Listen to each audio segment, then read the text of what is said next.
அல்ஹம்துலில்லாஹ் அஸ்ஸலாத்து வஸ்ஸலாம் அலல் அஷ்ரஃபில் அன்பியா இவல் முர்சலீன். கண்ணியமிக்க அல்லாஹ்வின் நல்லடியார்களே, நம்ம நபி ஸல்லல்லாஹு அலைஹி வஸல்லம் அவர்களிடத்தில் பெறக்கூடிய படிப்பினைகள் ஏராளம் இருக்கின்றன. அவர்களுடைய தனிமனித ஒழுக்கமாக இருக்கட்டும், அவர்களுடைய பொது வாழ்க்கையாக இருக்கட்டும், அரசியலாக இருக்கட்டும், அவர்களுடைய இல்லற வாழ்க்கையாக இருக்கட்டும், அவர்கள் சகோதரர்கள் மத்தியிலே பாராட்டக்கூடிய அந்த ஒரு அன்பும் ஒரு அனுசரணையமாக இருக்கட்டும், இப்படி ஏராளமாக துறைகளில் நபி அவர்கள் நமக்கு படிப்பினை கொடுக்கின்றார்கள்.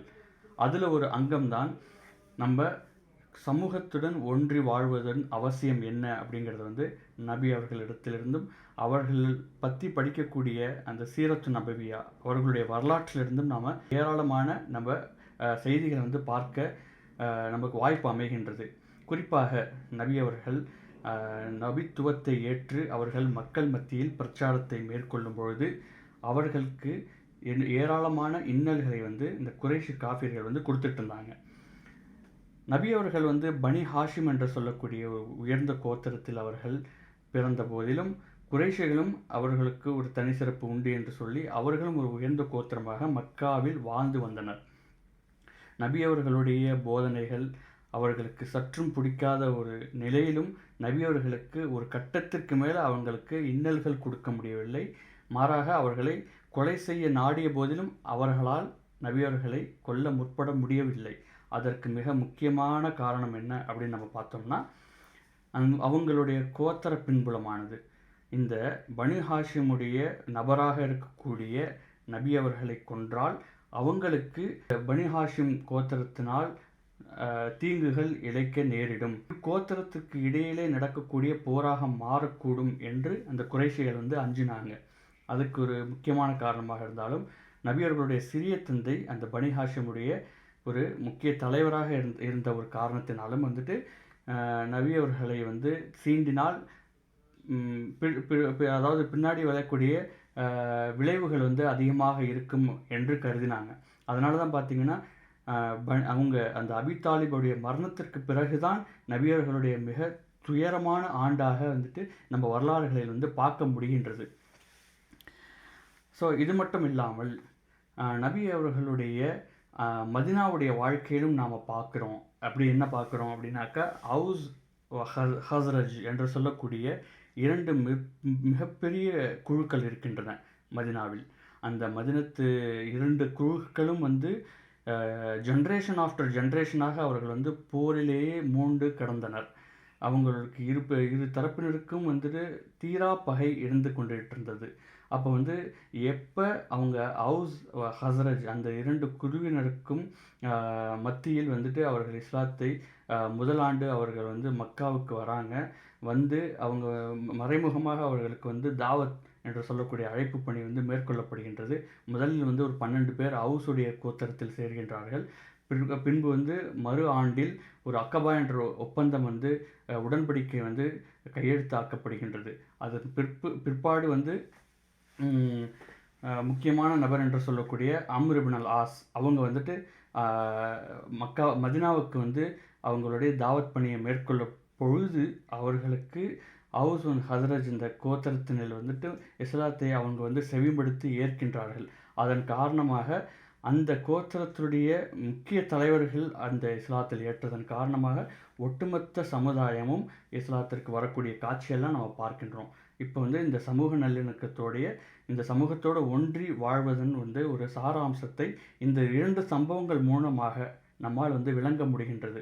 இதோட வெயிட்டேஜ் என்ன அப்படின்னு சொல்லிட்டு நம்ம அதிகமான ரிவாயத்துகளையுமே பார்க்குறோம். நீங்கள் எங்கேயாவது பிரயாணம் மேற்கொள்ள முற்படுகின்றீர்கள் என்றால் உங்களுடைய தோழமைகளை நீங்கள் அமைத்து கொள்ளுங்கள்.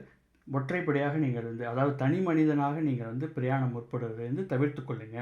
எப்படி என்றால் என்ன, தனியாக நீ பிரயாணம் செஞ்சாக்க கூட உன்னோட சைத்தானை சேர்த்துக்கிற அப்படின்னு சொல்லிட்டு ரசூலுல்லாஹ்வுடைய வார்த்தைகள் இருக்கின்றது. அதுபோல தான் நீங்கள் கலெக்டிவாக நீங்கள் சலாவை எடுத்துக்கங்க. நம்ம அன்றாடம் தொழக்கூடிய 5 வேளை தொழுகையிலும் ஜமாத்தோட பள்ளியில் போய் தொழுங்க அப்படின்னு சொல்லிட்டு இந்த கலெக்டிவாக சமூகமாக நின்று செய்யக்கூடிய வழிபாடுகளாகத்தான் நபி அவர்கள் நமக்கு கற்றுத் தந்திருக்கின்றார்கள்.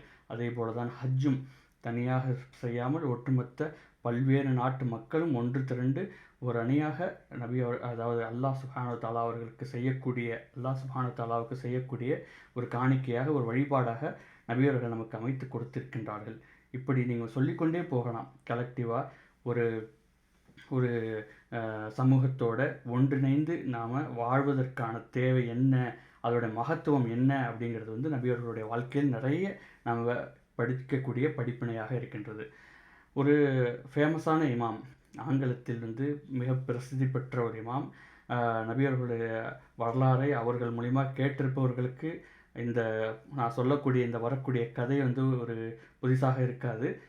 தெரியாத மக்கள் இந்த கதை உங்களுக்கு ஒரு சுவாரஸ்யமாக இருக்கும் அப்படின்னு சொல்லிட்டு, என்ன கதை அப்படின்னாக்கா, 10 மாடுகள் இருக்கின்றது.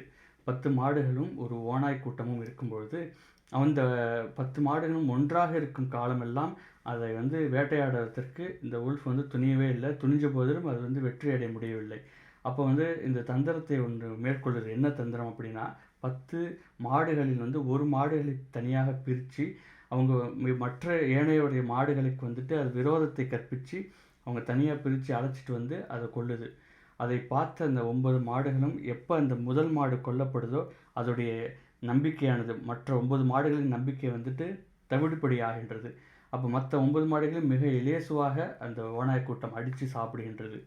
இது நாம் படிப்பு பெற வேண்டியது என்னன்னாக்கா, அந்த கடைசியாக ஒரு மாடு சாகுது இல்லையா, 9வது அந்த கடைசி 10ல் அந்த கடைசி ஒரு மாடு சாகும்போது கேட்கப்படுகின்றது, நீ வந்துட்டு சாக போறிய, உனக்கு என்ன எண்ணம்னு.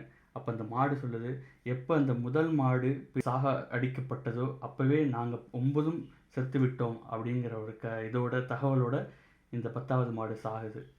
இதுதான் வந்து தற்போதைய சூழ்நிலை. தற்போது நாம் பெறக்கூடிய ஒரு படிப்பினை, மிக முக்கியமான படிப்பினை, சமூகத்தோடு வாழ்வதன் அத்தியாவசியம் என்ன அப்படிங்கிறத இந்த ஒரு கதையிலேருந்து உங்களால் அதோடைய எக்ஸ்ட்ராக்டை நீங்கள் புரிஞ்சு எடுத்துக்க முடியும் அப்படிங்கிற நம்பிக்கையோட இந்த காணொளி உங்களுக்கு ஒரு பயனாக இருக்கும் என்று நம்பி பிறருக்கு இதை வந்து பகிருங்கள். நீங்களும் இதிலிருந்து படிப்பினை எடுத்து எனக்கும் அது ஒரு படிப்பினையாக அமைவதற்கு ஏக இறைவனை பிரார்த்தித்தவாறு இந்த காணொளியை முடிக்கின்றேன். அஸ்ஸலாமு அலைக்கும் வரஹ்மத்துல்லாஹி வபரகாத்துஹு.